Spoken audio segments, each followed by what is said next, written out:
નમસ્કાર મિત્રો, SP education ચેનલમાં આપ સૌનું હાર્દિક સ્વાગત છે. આપણી ચેનલ પર જો નવા હો તો ચેનલને સબસ્ક્રાઇબ કરી લેજો, જેથી તમને ટાટ સરકારી ભરતી અને સરકારી પરીક્ષાઓને લગતી નવી અપડેટ મળતી રહે. જો આપણી ટેલિગ્રામ ચેનલ પર જોઈન ન થયે તો ત્યાં થઈ જજો. વિડીયો નીચે લિંક મૂકેલ છે, ત્યાં પણ તમને શિક્ષણને લગતી ઘણી માહિતી મળી રહેશે.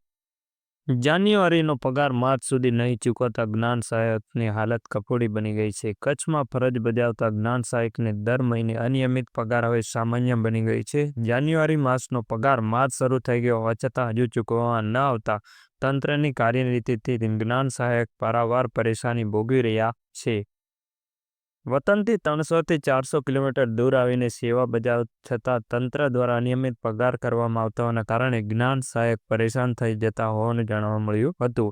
ગત માસે નિયમિત પગાર કરવામાં ન આવતા એક તબક્કે જ્ઞાન સહાયક શિક્ષકોએ માસ સીએલમાં રહેવાનું આયોજન વિચારણા હેઠળ કરવામાં આવ્યું હતું, પરંતુ જે તે સમયે જ્ઞાન સહાયકનો પગાર ફેબ્રુઆરીના છેલ્લા અઠવાડિયા સુધી થઈ જશે તેવું મૌખિક જાણવામાં આવ્યું હતું. જાન્યુઆરીનો પગાર માર્ચ શરૂ થઈ ગયેલો હોવા છતાં હજુ સુધી થયો નથી. જ્યારે કચેરી સાથે સંકળાયેલા સૂત્રો પાસેથી મળતી વિગતો અનુસાર ટૂંક સમયમાં જ જ્ઞાન સહાયકનો પગાર થઈ જશે તેવું જાણવા મળ્યું છે.